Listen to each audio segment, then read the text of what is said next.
Labą dieną, gerbėmieji susirinkusieji.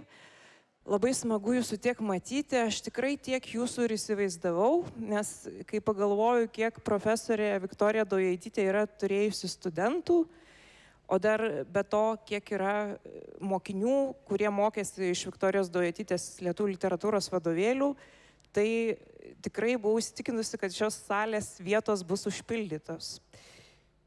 Šiandien man labai malonu ir didžiulė garbė kalbinti profesorę jos autobiografinių tekstų knygos Kai rašai nebijai pristatyme. Knyga jau yra išrinkta iš šių metų knygų penketuką, negrožinių knygų kategorijoje. Ji taip pat buvo įvertinta Lietuvos rašytojų sąjungos premija, kuri buvo įteikta per 3 karalius sausio 6. Ir manau, daugelis jau yra ir pasklaidę, pavartę, paskaitinėję. Na, kiti puikiai pažįsta profesorę kaip dėstytoją, kaip tiesiog šiltą žmogų. Jos pristatinėti turbūt ir nelabai reikia, tai yra literatūros tyrinėtoja, habilituota daktarė, Vilniaus universiteto profesorė, šiuo metu emeritė ir toks, sakyčiau, labai... Paimkit mikrofoną.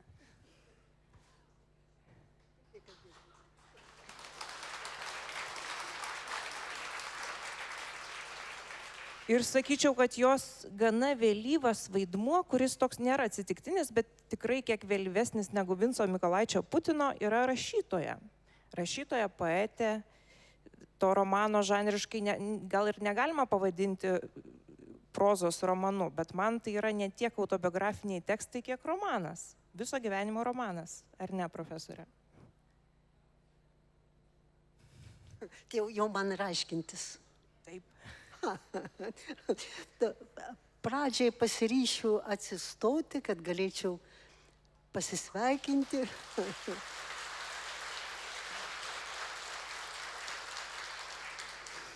Įsivaizduoti, kad pažįstu daugelį iš jūsų ir man tada yra kažkaip šilčiau, jaukiau. Žinoma, Giedrės buvimas ir tai, kad ji sutiko, teikti tą tokią būtinąją pagalbą man yra man palengvinimas. Šiaip jau pirma mintis, kurią taip ir norėčiau pasakyti, tie tekstai taip, jie yra atviresni negu aš pati gal galėjau iš savęs tikėtis ir laukti. Tai ta pirmoji mintis tokia ir būtų. Atvirumui reikia žmonių artumo. Negali būti atviras, jeigu nejauti bent jau tų, į kuriuos mintyse arba vaizduotėje kreipiesi artumo. Tam tikrą prasme ir pasaulio artumo, tokio buvimo išvien. Jau kas skaitė, o Giedrė, kuri dar gal ir pati pirmoji taip viešai parašė, kad skaityti manoma, tai man buvo tokia paguoda. Turbūt galvoju, kur ir kam priskirti šitos tekstus.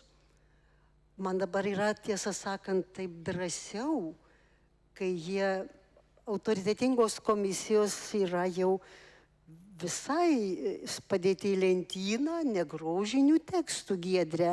Galbūt nebuvai to pastebėjusi. Toje komisijoje nesu, tai aš ginčyčiausi. Gerai. Matote, yra čia toks įdomus dalykas savotiškai. Negrožiniai tekstai turi turėti bent šiek tiek, bent kokį lašą grožio.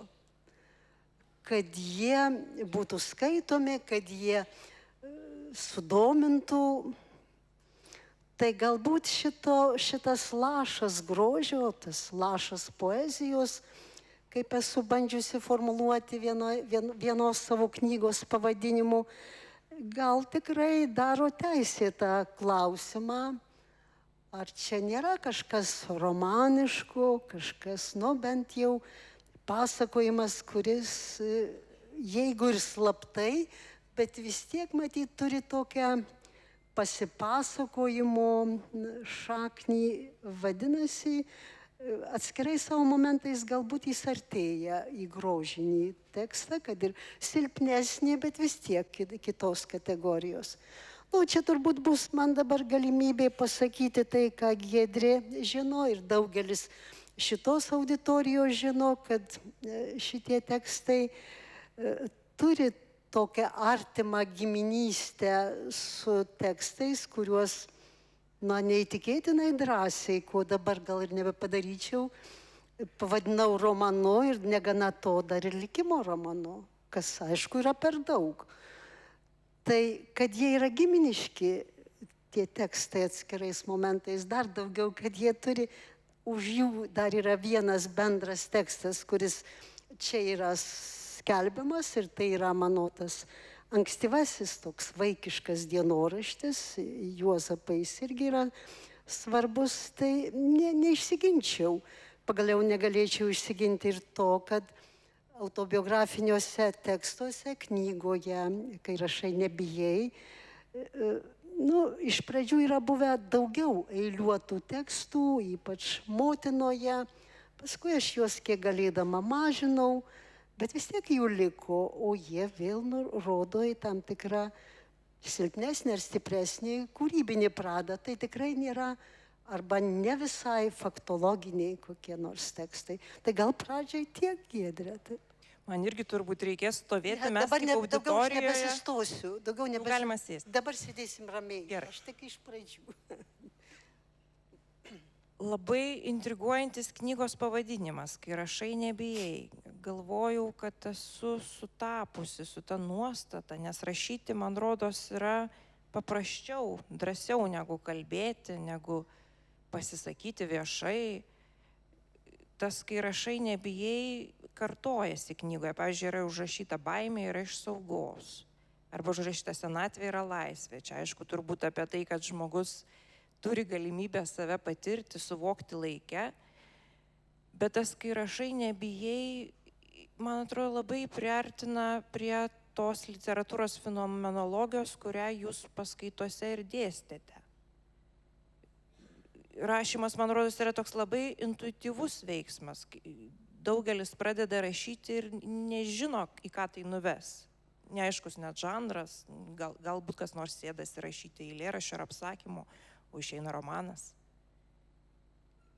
Nu, čia, Giedrė, labai didelė perspektyva. Čia jau labiau tau, sakysime, kad tu iš eilėraščių savo ir iš esė tikriausiai keliausi romaną, bet man nebūtinai turėjo šitą perspektyvą vertis, suprantant, kad aš taip vis galvodama apie tą laisvę ir galiausiai pasakydama, pasikuosdama ir nežinau, ar čia būtų mano bendramžių, kuriems paguoda praverstų, kad senatvė yra laisvė, aš visą laiką tarsi aplinkui vaikštau, aplinkui.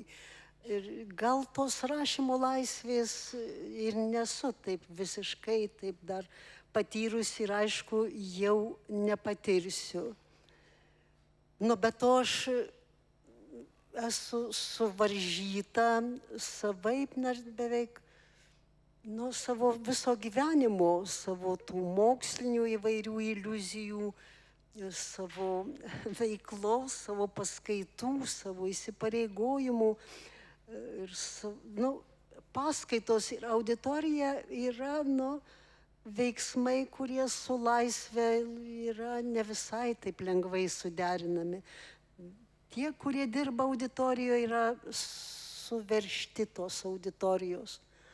Bet, žinoma, šita knyga yra jau išsilaisvinimo toksai veiksmas. Aš negalėjau jos skelbti ir netgi pabaigti rašyti, kol buvau žmogus toksai įpareigotas savo darbui, savo pareigoms. O tas rašymas jau yra atskira problema. Tikrai manau, kad ta fenomenologija, tas supratimas apie gyvenimą ir kūrybą, kuris kyla iš filosofinių tokių šaknų, leidžia truputį apie rašymą kažkaip suvokti giliau, gal ir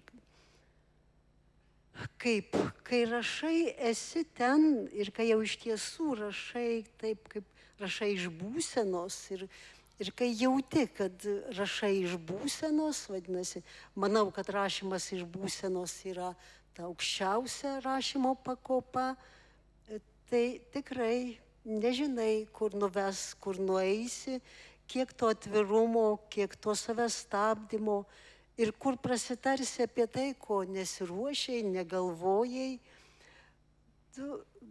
Gal skambės taip šiek tiek pretenzingai ir moksliškai, bet rašymo patirtis leidžia galvoti, leidžia pasakyti, kad rašymas, aišku, kalbu tik apie rašymą ranka, iš esmės labai ginu šitą veiksmą kaip ypatingą kūno ir sielos vienovės pasireiškimo būdą. Rašymas yra ne tik tai fizinis veiksmas, pasiimi pieštuką, lapą, rašai, pasiremi galvą, pažiūri pro langą, nuleidai akis ir vienaip ar kitaip ten pasibuoji lyg koks krūmelis. Jis yra ir meta veiksmas, metafizinis veiksmas. Yra nemažai perkelimo galimybių arba persikėlimo galimybių. Viena ta galimybė, kai iš tiesų jauti, kad rašai tai, ko nesirengia ir nesi pasirengusi apie to parašyti, bet tai tarsi rašosi, tarsi savaime rašosi. Na, o kitas yra galbūt labiau intimus veiksmas, tokios gilios patirties veiksmas, kai būdami kokioj tokioj intensyvioj būsenoj, sakysime, ilgesio, pasilgimo, liūdesio, ir šiaip tas yra mūsų gyvenimas gana dažnai toks sudėtingas. Tu bandai kažką parašyti ir jauti, kad staiga, kad tarsi intuityviai parašai vardą. Ta vardą pakartoji. Ir supranti, kad tas ilgesio brandolys kažkur telkėsi į asmenį, į tą, su kurio matyta būsena yra susijusi, juk tai yra tikras metafizinis metaveiksmas. Esi perkeltas raštu ir matydamas tai, ką parašei, savotiškai matai tarsi vardu, tą metonimiją, savaip signalizuojama pavidalą, kūną, veidą, išraišką. Tai yra labai tokie ypatingi veiksmai. Bet čia aš kalbu ypatingai, bet ypatingo čia nieko nėra. Žmogus yra paslaptis. Mes neprieiname nei savęs iki galo, nei kitų neprieiname. Bet kaip yra, kas mus guodžia? Dabar jau lengviau galiu kalbėti. Guodžia tai, kad mes esame vieni kitų tokios priemonės. Dabar tyčia sakau tą grubų tokį standartinį žodį - priemonės. Iš mūsų atsivėrimo, iš mūsų atvirumo, iš mūsų prisipažinimų kiti patiria tai, ką jie patiria ne tik iš to, kuris rašo, bet patiria ir iš savęs. Teisinga yra, kad mes keičiamės vietomis. Jeigu, galvočiau, kad kažkokių tokių atskirų patyrimų žmonėms, ypač gal vyresniems, bijau kreiptis į jaunus žmonės, mažiau jau juos pažįstu, taip mes susitinkame bendruose patyrimų takuose ir tame rašyme yra daug žmonių, labai daug žmonių, kuriuo aš net niekaip negaliu įsivaizduoti. Jie dalyvauja. Tai tiek apie tą rašymo arba kalbėjimo tokią gilesnę prasme. Man ji yra tikrai labai svarbi ir jeigu man reikėtų pasakyti, ar taip beveik prisipažinti, kokią pasiją šiuo metu aš savyje dar apčiuopiu savo senatvėje, kai kitos pasijos mus apleidžia, aš tikrai tebeturiu rašymo pasiją. turiu rašymo paslapties jutimą ir turiu tą rašymo tokią trauką, kažkokią tikėjimą, kad kažkur dar lyg ir galima eiti. Tai Profesorė, bet jūs labai gražiai vardinot pasiją. Iš Greimo žodyno turbūt. Bet ar tai nėra tiesiog įprotis? Kiek žinau, jūs rytais keldavotės anksti ir visą gyvenimą rašydavot. Ar tai nėra išsiugdoma? Ar tai tikrai yra ta aistra, pasija, tai be ko negalima išbūti? na, jeigu nebūtų, jeigu jau ne pasijos tokios didelės, greimiškos, sakysime, semiotiškai aprašomos ir tyriamos, jeigu būtų tik pasijyti, mažyti. Ji gali be abejo ir ji ir turi apaugti įpročių. Juk tai yra rašymas, tai yra veiksmas, tai yra darbas. Taip, žinoma, labai yra miela. Dabar aš dėja to jau negaliu taip labai praktikuoti dėja, bet mano tas vaikščiojimas, sakysime, pavasario, vasaros, rudenio, nuo kokios 6, tai žinoma yra džiaugsmas, tos pasijos sau vejasi, vyniojasi, gražina, nueina į priekį, gražina vėl atgal, tau nieko daryti nereikia, tai visiška prabanga. Bet jeigu tu nori, o pradedi justi, nėra gerai, kad visa tai nuplaukia kartu su mano debesėliais, kad aš dar norėčiau kažkaip sustabdyti tą mirgėjimą, ribėjimą, tą judėjimą, vyniojimąsi, tą mąstymą, tai tada jau prašom atsisėsti prie stalo, prie savo šiaurės lango tokio ir sunkiai dirbti. Vis tiek tai nėra lengva. Taip. Tai aš negaliu atskirti. Didžiosios pasijos gal jau nesusiečiau su veiksmais, jų energija plaukia kažkur kitur. Bet tokia mažesnė, ribanti tarsi taip, judanti taip, arba kokia nestipri žaltvykslė taip nuspindinti, ji gali virsti įpročiu ir net tam tikrą skatinama saviskata tokia. Padaryk, pabandyk tai užrašyti, o pagaliau jeigu paimti, kad rašant jį dar vyniojasi toliau negu buvo, tai taip viskas ir darosi, bet nenorėčiau atskirti nuo veiksmo ir nuo darbo, ne. Grįžkime dar prie pačios knygos. Labai gražiai aprašytos šeimos moteris, babunėlė, motina, kur sakot, kad girdit tą žemaitės ilgąją, tetos kilnios, viena gelbėjusi žydų mergaitės, vilkai aplink namus, ten vėliau susijęte su ta knyga Bėgančios su vilkais ir labai tas rašymas persipina su jūsų romanu Juozapo ir jo seserys išleistų 19 metais. Aš tiesą sakant apsigavau su juo, nes jis buvo taip kažkaip pristatytas kaip moterims skirtas produktas ir aš galvoju, čia tai aš neskaitysiu, bet paskui, kai išaiškėjo mįslė, tai pasidarė gėda. Bet Giedrė taip ir buvo sumanyta.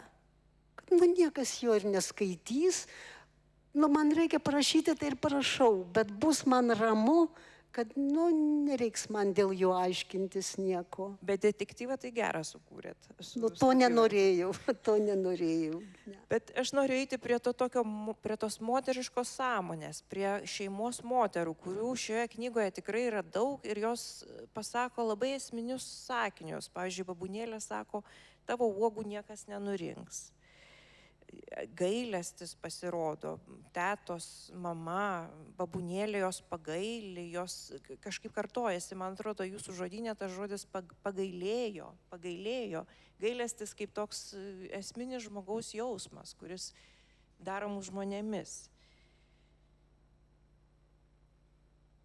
Taip yra, gailestis. Nežinau, gailestis, jis nėra pasija, jis neturi, pasija yra kaip yra kylanti, kelianti, ji susieta su energija, su tokiu aktyviu kažkuo, bent aš taip ją, tą efemeriją didžiausią įsivaizduoju. O gailestis yra tokia būsena, kuri daugiau lenkia galvą žemyn, sakysime. Ji gali pereiti nuolankumą, tikrai galvos tokį nuleidimą, bet gali pereiti veiksmą. Kai gaili, labai nori kažkaip tą gailestį susijęti su veiksmu, tai yra pagailėjimas. Pagailėsiu, sakysime, motinos, kažką sunkesnio už ją padarysiu, arba parodysiu, kad suprantu, kad jai sunku, pagailėsiu mažesnio, silpnesnio. Atrodo, kad aš iš vaikystės šitą jausmą kažkaip turėjau taip natūraliai, paprastai. Ir galbūt yra taip, kad jeigu savy ką aptinki, nors vos užuomazgą atpažįsti kituose, kitokiomis formomis. Ir tos moterys, giminės moterys, aš visose juose jutau tą gailesčio tokį brandolį. Jos viena kitą užjausdavo, bėgdavo susiėmusios ten kokį trupinį, atlakindavo, čia jau žemaitybė, duonos šviežios papentėlį sergančiai, ar vaikus pasiimdavo, pailsėk, ar kaip nors ten pabūk, priglausdavo, į seserų vaikų žiūrėdavo beveik kaip į savo, jos kažkaip. Tai manau, kad gailestis yra žmonių tarpusavio ryšio tokia pamatinė grandelė. Į daug ką suriša. Ką darai iš pagailėjimo, iš gailesčio, ten nebėra vietos tokiam piktumui. Be abejo, pasirodo mūsų gyvenimuose ir mano patirtį, ir to piktumo, ir to neteisingo elgesio, ir pati, aišku, nusikalstu visais tais blogais veiksmais, bet yra kur grįžti prie pagailėjimo, prie gailesčio. Ir kai skaitau lietuvių, savo gimtąją, mūsų gimtąją literatūrą, klasiką, tai daug sykių esu galvojusi, bet gal tik šiek tiek esu realizavusi tą norą. Tai gerai, tas realizavusi, išreiškusi, parašiusi, ar kaip tą norą gailestį, biliūniškai gailestį. Biliūnas visas yra persmelktas gailumo ir gailesčio, bet ne verkšlenimo, o tiesiog kaip pat gyvenimo gailint, arba netgi to pasaulio gražumo, gailint pasaulio gražumo, kad jis liks, galbūt jis amžinas, bet tu esi toks trapus ir laikinas, gyvojo pasaulio, mažojo, katytės baltos ar šuns. Granauskas, Romualdo Granausko kūryboje yra grąžinta šita gailesčio jutimo būsena, gailėjimas.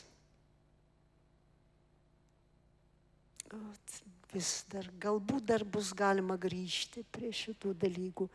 O jeigu jau literatūroje, vadinasi, jau yra giliau ir plačiau, vadinasi, mumise visuose.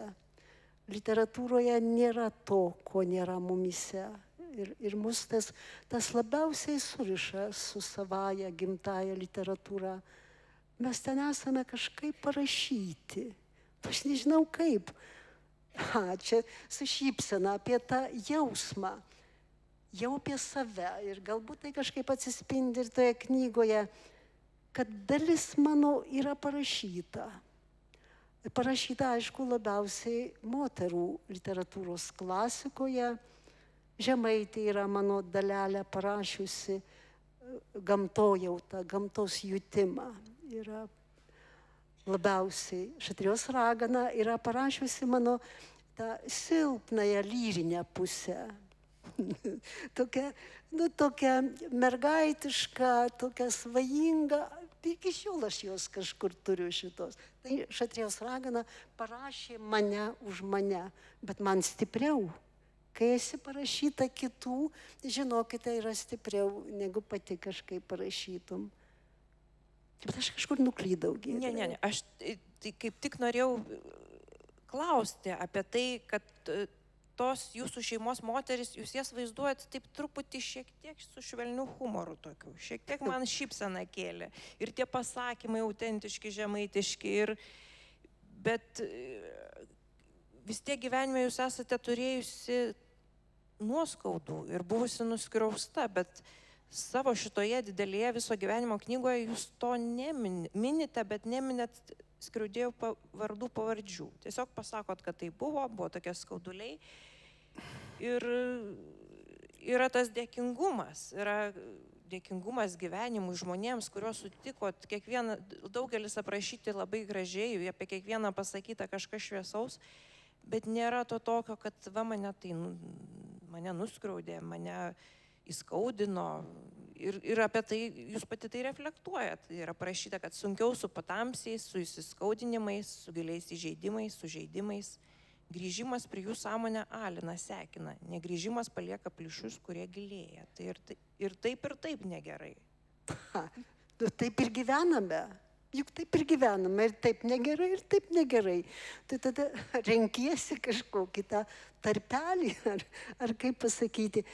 Aš neturiu gabumo vaizduoti, kaip nors aprašyti piktus žmonės. Aš negaliu jų niekaip nupiešti, jie kažkur neišlikę mano atminty, kažkur išsiskaidė o kokie tokie šviesūs, kurie susiformavo, liko mano sąmonėje kaip tokie šviesūs pavydalai, kokie mano mokytojos, sakysime, iš vidurinės mokyklos. Bet tuos bloguosius irgi galėtumėt juokingai aprašyti? Kad nemoku. Neturiu tam jokio. Nemoku. Čia yra atskiras gabumas. Šaržuoti, sakysime. Bet žiūrėkit, kaip yra su manim.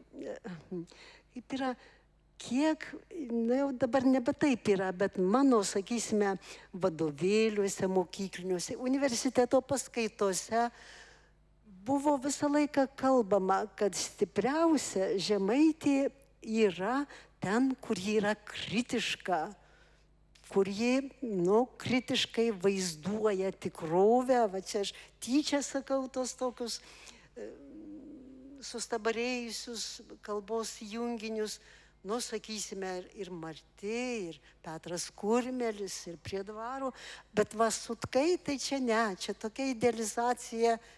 Ne, čia jau ne pagal žemaitės talentą. O aš iš pat, kai tik tai perskaičiau, taip ir prisirišau prie Sutkų. Man tai yra, pats geriausias, nežinau, ar pats, man pats yra pats artimiausias žemaitės kūrinys. Ir kiek aš jį visai panalizavau, ir kaip man graži yra ta pradžia, ir tas pavasarėlis, kai visur gražu, šilta, ir visas tas gamtos malonumas, ir ta žmonių santarvė, ir ta frazė, kurios analizai aš esu vieną vasarą paskyrusi. O ta frazė yra kokia? Trumpa, trumputė. Jauni vyras ir moteris, ką tik jau įvyko ta misterija, jie jau yra vyras ir žmona ir eina pavasario keliu, atsisėda ant dubysos kriaušio, gėlės žydi, jau vakarėja ir moteris sako vyrui, eikim su tamsmudu. Aš esu apžavėta iki šiol. Šitos frazės išsiskleidimo, ji yra stereometriška. Ji nėra tik tai linijėlė parašyta. Aš girdžiu kaip moteris, kaip žvalgesnė ir turinti tą gilesnę būties šaknį, perspėja save ir vyrą mylimą, sutems mudu. Ir mums baigsis ta gražioji diena, ateis vakaras, pasikeis ta pasaulio visa, pasikeis būties valanda, bet skatina, eikim, kad galėtumėm dar savo kelią nueiti. Visą vasarą aš buvau tos frazės pavergta. Tai sutkai, tai gyvenimo stereometrija.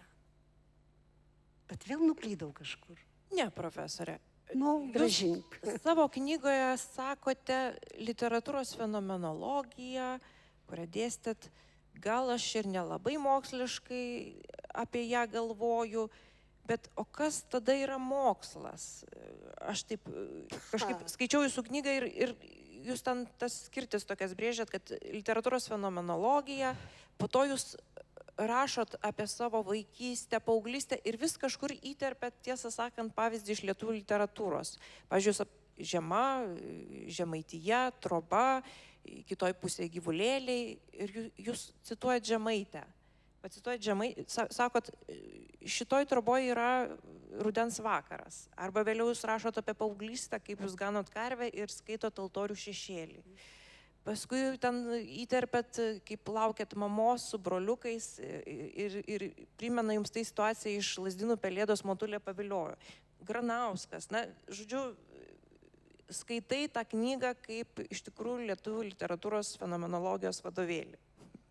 Bet jeigu mokslas turi būti tikslus ir jeigu humanistika yra na, iš jos tarsi tikimasi, kad tai yra mokslas ir ji turi atskleisti tam tikrą pasaulio pažinimą, kaip ji gali mus paguosti šiame pasaulyje, šiandieninėje situacijoje, kai pasaulis yra, na, neramus, suiręs, egzistuoja grėsmės. Ką mums su tuo daryti? Universitetuose literatūros programos irgi nėra labai jau tokios rentabilios. Kaip mums save suprasti šiandien? Grįšiu prie to, ką sakau. Mes turime jausti, kad kažkaip esam amžini, nes esam parašyti. Esam amžini, nes esam parašyti. Esam parašyti, esam įrašyti, esam papasakoti ir tai yra didelė, neįmanomai didelė stiprybė. Kai sakau apie save, jutau, kad esu parašyta, dalis mano yra parašyta, bet visi tie, kurie, kalbam lietuvių kalba, niekaip čia kitaip neatskirsiu ir niekaip negalėsiu ką nors išplėsti, nes lietuvių literatūra yra lietuvių kalbos literatūra. Tai ir yra paguoda, kaip mums bebūtų sunku, kaip čia viskas komplikuotųsi, kaip jau ne kartą, mums bus visą laiką patikrinta, kad ne kartą ir ne kartą tas gyvenimas komplikavosi ir labai sunkiais ir sudėtingais pavidalais ir didelėm kančiom. O dabar, kad ir, sakysime, paminėjai Vincą Mykolaitį Putiną, iš sukilėlių tos scenos, kai kazokai kaime, kas vyksta, kas atsitinka, sužaloti, skaudžias kančias kenčiantys žmonės, bizūnai suraižytom nugarom, kruvinom. Ir kas vis tiek vyksta jau Daubaras rodos pavardė yra šito iš sukilėlių. Šviesus, koks žvilgsnis jį lydi.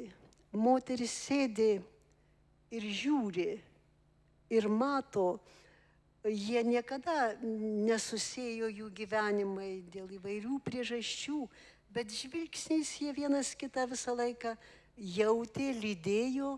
Šita drama, šitas egzistencinis laukas plyti virš to, kas jau palytėtas mirties. O ką tai reiškia? Tai reiškia, kad šitas egzistencinis laukas iš savo energijos pereina į kitus, jaunesnius. Mes negalim turėti kokių kitų, tokių gilesnių ir gražesnių vilčių, už tą viltį, kurią suteikiam į savo tautą, į to paties kraujo, tos pačios artimos, tos pačios prigimties, tos pačios kalbos žmonės. O literatūra mums liudija šitų žmonių amžinumą. Vadinasi, turime kažkaip gyventi tą amžinumą, jei negalim jo stiprinti, tai labai yra negerai jį silpninti. O ką silpninti? Jau čia aš esu tikra idealistė ir jau matyt taip ir bus. Silpninti kerštu, neapykanta, blogo linkėjimais, blogais veiksmais. Čia ta nedorybių eilė yra tokia begalinė, bet juk ir dorybių netrumpesnė. Tai aš nematau kito dalyko. Nesakau, kad iš literatūros visa tai tik tai eina, bet bent man tai yra labiausiai apčiuopiamas, labiausiai patirtas dalykas ir aš turiu tikėjimą šitais. Ir tikiu, kad galbūt ta knyga mano ir tas pavadinimas, kai rašai nebijai, tai iš tiesų juk kai rašai glaudiesi prie rašiusių. Tikrai ta metafizinė linija rašanti veda į tuos, kurie rašo. Na, tikėtina, kad ir rašys. Tai ką daugiau? Ką daugiau? Gailėti, būti dėkingam, nenusikalsti, sielai nenusikalsti taip savo, bet ir nenusikalsti savo mentaliniam tam laukui, tautos, tam likimui. Dabar dėl mokslo, Giedre, ne tik atsiprašau, kreipiuosi į tokią abstrakciją, bet kadangi tu esi arti, tai labiausiai į tave. Beje, ir pasakysiu, kad paskutinė mintis, kurią spėjau dar kažkaip pajusti, jau pasirašinėdama kažkur knygose, galvoju, kad gal pravers, tai atvirumas, artumas yra tokie atraminiai dalykai. Tas, kuris arti ir kurio veidą matai, į kurį žiūri, iš tiesų yra tavo didžiulė atrama tokia. Bet prie tų, kurie yra arti, mes prieinam ne iš karto dažnai. Tai čia tokia paradoksali situacija. O mokslas, humanistika, kalbėsiu tik apie humanistiką, gamtos mokslai yra visai kita padala ir yra šiek tiek paradoksali situacija, kad humanistika ir tikslieji gamtos mokslai dažnai atsiduria toj pačioj rikiuotėj su tais pačiais reikalavimais. Bet dabar ką skaičiau iš savo paskutinių tokių skaitimų? Skaičiau Ignotą Domeiką. Skaičiau ne viską, aišku, bet skaičiau tai, kas eina į literatūrą, į dvasią. Ir priklauso iš tiesų lietuviškai dvasios fenomenologijai, jeigu ir pavartočiau čia Hegelio jau aukštą savoką. Kaip visa tai atsiskleidžia, kada 1884 metai, Domeika po 53 metų iš Čilės grįžta į Lietuvą, kaip jis sako, tai Naugardukas, Gardinas, ir kokia yra žmogaus dvasios, kaip jisai mato tą visą pasaulį, gimtinę, medžius, žmonės jau antrą ar trečią kartą nuo tų, kuriuos jis paliko, kaip jis juos glaudžia ir koks tai yra ryšio jutimas.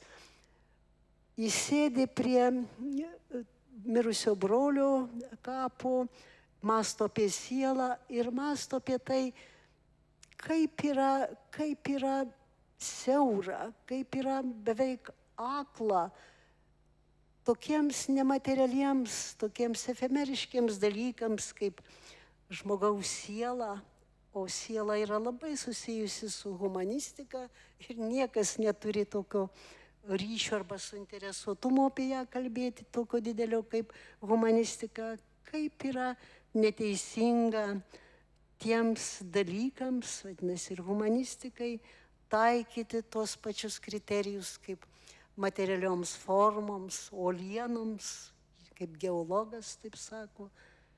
Tai ir aš taip pat galvoju, o čia nieko naujo, aš tik tai jungiuosi prie taip galvojančių. Humanistika negali sueiti į mokslinius, metodinius, metodologinius dalykus. Ji negali apleisti efemerijos, sielos būsenų, plevenimų ir kitaip būti negali. Kad mes tos visus bandymus apčiuopti, pasakyti apie atmintį, vis tiek yra atminties laukas toj knygoje. Galim vadinti tai tam tikrą mokslinę pastangą, bet tai, ne. Nesu gryna mokslininkė, nebuvau, aišku, jau nebūsiu, visą laiką norėjau kažkur išeiti į kitą erdvę, bet galiausiai išeidama į kitą erdvę, pasitraukiau nuo to, ką vis tiek daugiau ar mažiau dariau, bent panašų į mokslą. Ir kur tada yra tas pasiteisinimas, jeigu čia dar yra filologų, humanitarų arba jaunesnių. Yra dar vienas kelias, kurį aš, man atrodo, bandau kažkaip pasiekti.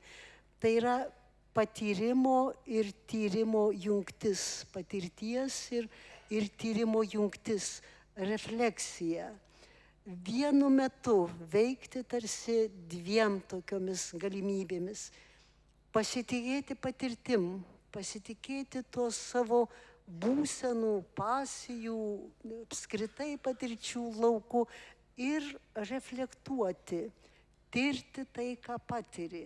Užtat čia, ką tu, Giedrė, taip tikslingai fiksuoji, kad tarsi pereinama visą laiką iš to tiesioginio patirties lauko, pereina į refleksiją. Kas yra tai, ką aš patiriu ir kas yra tai, ką kaip tam tikrą žymę aš matau kitų patirtyse arba lietuvių literatūroje.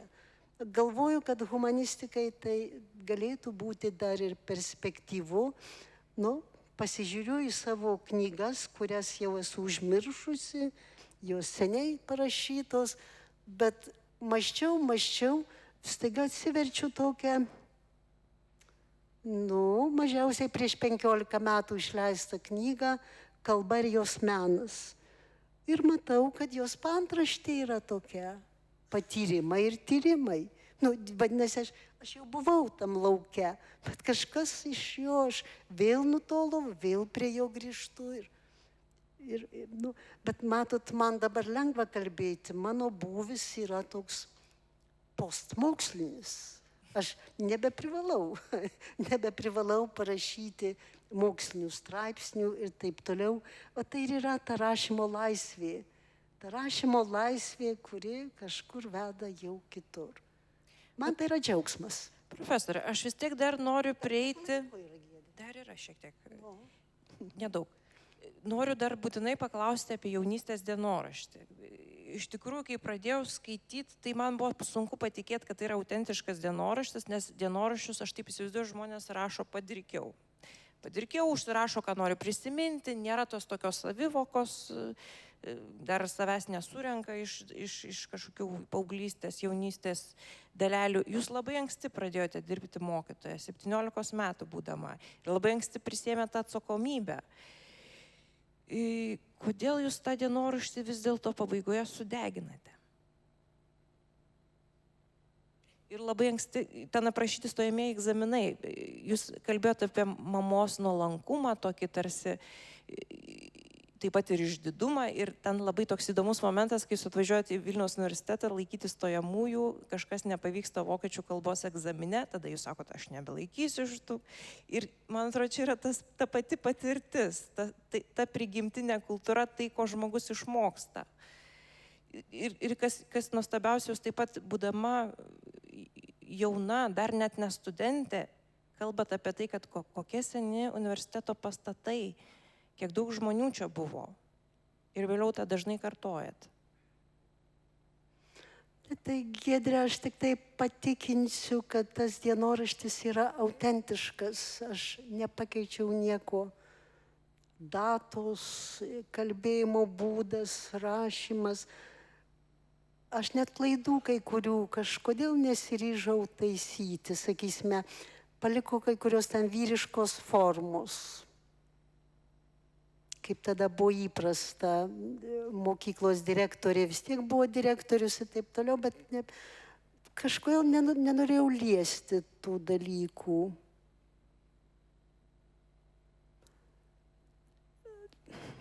Kodėl, jis ne visas yra, šitą ir pasakau, ten jau pabaigos ir paskui buvo kažkaip, nebereikėjo man gal jo, kad ten būtų. Aš tada truputį dar irgi iššoksiu, norėdama patikslinti. Vadinasi, tai, ką mes rašome, mes įsipareigojame pasakyti ne viską. Kažkas turi likti nepasakyto. Va taip, Giedrė, taip iš tiesų, taip turbūt taip ir yra. Yra tam tikra riba. Aš neturiu tokių griežtų ribų, aiškių ribų, ir kurie yra deklaruojama, sakysime, Donaldo Kajoko puikiuose tekstuose. Privatumo ribos. Aš norėjau jas ardyti ir gerokai ardžiau. Tai didelė rizika yra šiaip ar taip. Bet ne viską, ne viską. Yra dalykų, kurie turi likti ir, turi likti žmogui. Gal yra, vis tiek atvirumas, kurio negalėtum pakelti. Viešai gyvenančio tokio. Šiaip dar paskutinė mintelė, matau, kaip viskas baigėsi. Aš labai vertinu, nes nežinau, ar mano recenzentai ir tu, Giedrė, labai delikačiai dienoraštį apeina. Ne tai, kad apeinu, tiesiog... Ne, Giedrė, palauk, kai pasakysiu, kodėl tą jaučiu. Aš, sakysime, staiga supratau, kad aš to ir noriu. Aš noriu, kad intimus dalykai, kuriuos žmogus patikė, rašo dienoraščio, laiško, kokią citatą, kad su juo susitiktų tik tas, kas skaito. Kad skaitimas būtų veidas į veidą. Kad tas, kuris skaito, pagalvotų, va čia man yra pasakyta ir jau niekam kitam. Kritikas, kritikė, ne tie, kurie yra, ir profesionalūs, ir geranoriški, veikia šiek tiek iš kitos sistemos. Jie veikia kaip, kaip jie pasakyti, objektyvizuota tam tikra sąmonė. Ir galvoju, kad tai yra teisinga. Ir jeigu būtų žinoma, kad nebus pažeista ta veidas į veidą, skaitančio akys į skaitančio, yra parašyta tekstą, tai taip. Taip, čia yra tam tikra riba. Ir va čia, manau, kad tai yra svarbi mintis, bet dar aš jos nebaigiau mąstyti. Nebaigiau. Mūsų laikas jau baigėsi ir, žinoma, tų klausimų yra dar daug, aš dar daug ko norėčiau jūsų paklausti, bet taip pat dėkoju visiems už tokį atidų klausimą. Profesorė yra linkusi mums visiems sakyti švelnius, gražius, guodžiančius, gailinčius, drąsinančius žodžius, bet dabar mes visi turime galimybę jai juos pasakyti. Ji bus Lietuvos rašytojų sąjungos leidykloje, dalins autografus. Ačiū, Viktorija, jums labai už šį pokalbį. Ačiū, Giedrė.